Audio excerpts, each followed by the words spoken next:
May kasabihan, self-control is the foundation of masculine power. Kaya kung isa kang lalaki at wala kang kontrol sa sarili mo, isa ka lang alipin ng emosyon mo at ng makikinang na distractions ng mundong ito. Hindi mo pwedeng sabihing lalaki ka kung hindi mo kayang i-command ang sarili mo, hindi ba? Kaya sa video na ito, ituturo ko sa iyo ang 8 paraan para magkaroon ka ng totoong kontrol sa sarili mo. Hit the like and subscribe button dahil matinding aral na naman ang matututunan mo sa video na ito. Let's begin. Number 1. Avoid reacting. Sa tuwing nagiging reactive ka, nawawalan ka ng kontrol sa sarili mo niyan dahil emosyon mo na ang nasusunod. Every time you react out of your emotions, you give away your power. Kapangyarihan na maging in control sa mga sasabihin at gagawin mo. Kapag may nakikipagtalo sa iyo o susubukan mong makipag-usap sa babae o may nalaman kang hindi maganda, papalpa ka sa lahat ng yan. Kapag masyado kang reactive, makakagawa ka ng mga bagay at desisyon na pagsisisihan mo ng malala sa oras na bumalik ka na sa katinuan mo. That is not self-control. That is a self-destructive behavior. Stop reacting and start calculating. Number 2. Control your lust. Hanggat hindi mo kayang kontrolin ang libog mo, wala kang kontrol sa buhay mo. Most men ruin their legacy because of lust. Maging mga kilalang lalaking tauhan sa Biblia, bumagsak at natalo dahil sa babae na nag-uugat sa mga libog nila na hindi nila nakontrol. Lust is the enemy of discipline. Yan ang numero 1 nagpapabagsak sa mga kalalakihan bago pa man sila matutong lumipad. Kaya kung ikaw yung lalaking alipin ng libog at akala mo ay ayos lang na kumana ng iba't ibang babae, nakakaawa ka. Sinira ka na ng mundong ito. Nilaso na ng mundong ito ang kaluluwa at pagkalalaki mo. Sana balang araw makalaya ka sa kulungang yan. Number 3. Discipline your screen. Kung nais mong magkaroon ng self-control, kailangan mong disiplinahin ang sarili mo sa paggamit ng screen at sa pagbababad sa social media. Dahil sa pagtagal mong nakababad dyan, lalo kang babasahin ng algorithm para hainan ka ng mas marami pang content na bubulok lang sa utak mo habang ginagawa ka nitong addict. At hindi mo mamamalayan na ang dami mo ng oras na sinayang, oras na sana'y inilaan mo sa growth and development ng iyong kaisipan, pagkatao at maging financial state mo. Tandaan mo ito, if you don't control your digital impulses, the algorithms will own you. Number 4. Say no without guilt. Kung gusto mong magkaroon ng totoong self-control, kailangan kaya mong panindigan ang pagtanggi mo sa mga bagay na hindi naman makakabuti sa iyo. If you cannot say no to a drink, a woman, a deal, or a favor, you are not in control.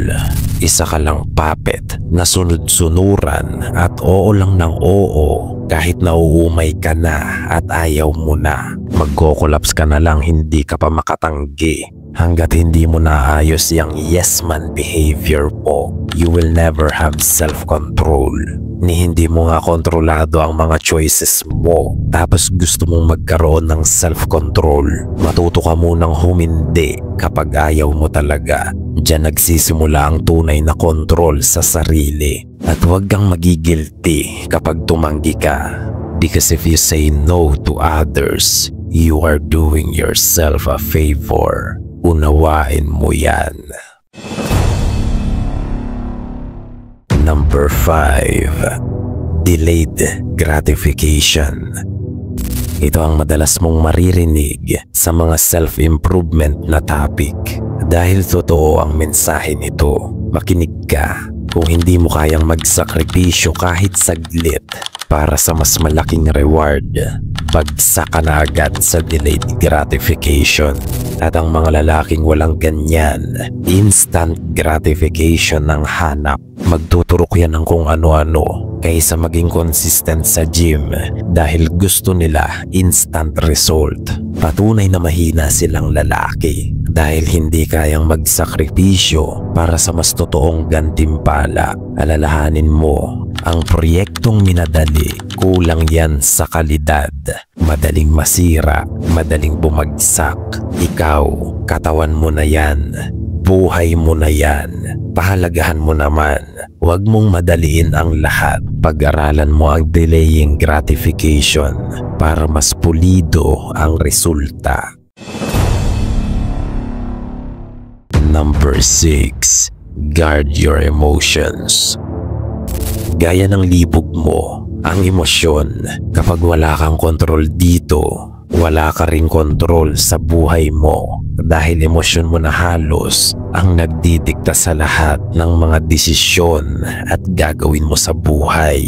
Hindi mo lang napapansin dahil nasanay ka na siguro, ngunit kung papansinin mo, karamihan ng lalaki ngayon sunod-sunuran sa kung anong sasabihin ng emosyon nila. Para na ring mga babae, emotional creatures na rin.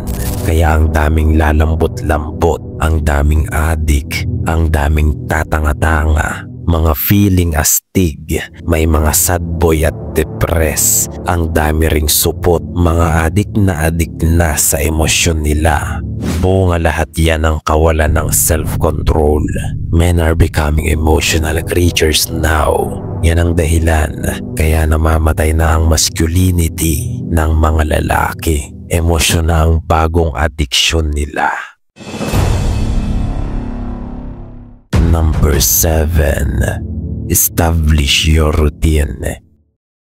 Kung gusto mong magkaroon ng self-control, kailangan may solido kang routine araw-araw.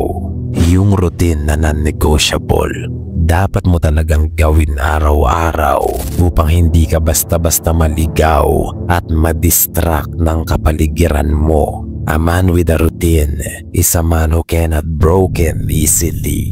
Routine ang kulang sa'yo, kaya palaboy-laboy ka sa araw-araw. Hindi mo alam ang gagawin mo dahil wala kang nakalatag na plano para sa araw-araw. Masyado kang maraming bakanting oras para sayangin. Gumawa ka ng routine mula sa oras ng paggising hanggang pagtulog mo. Nang sa gayon, hindi ka nahuhulog sa pagsasayang ng oras mo sa mga walang kwentang bagay. Build your daily routine and lock in. Number 8. Starve your weakness. Ito ang huli at pinakamahalagang hakbang para magkaroon ka ng self-control. You need to starve your weakness. Makinig ka. Kung online games ang kahinaan mo, uninstall mo ito. Kung porn ang kahinaan mo, i-block mo ito. Kung junk foods ang kahinaan mo, layuan mo ito. Kung babae ang kahinaan mo, humanap ka ng ibang bagay na makabuluhan at pwede mong pagkabalahan. At kung tao ang nagpapahina sa iyo, i-cut off mo sila. Do not play with the devil. Do not play with your weakness. Dahil kung haharapin mo yan, inihahain mo lang ang sarili mo. You are setting yourself up for a failure. Dahil ang nag-iisang paraan lang para harapin ang kahinaan mo ay ang talikuran ang nagpapahina sa iyo. Nauunawaan mo ba yan? At kung nagustuhan mo ang video na ito, hit the like and subscribe button. Gayunpaman, marami nga ang makakapakinig. ngunit iilan lang ang makakaunawa. Hanggang sa muli nating pagkikita, mga tapat kong kawal.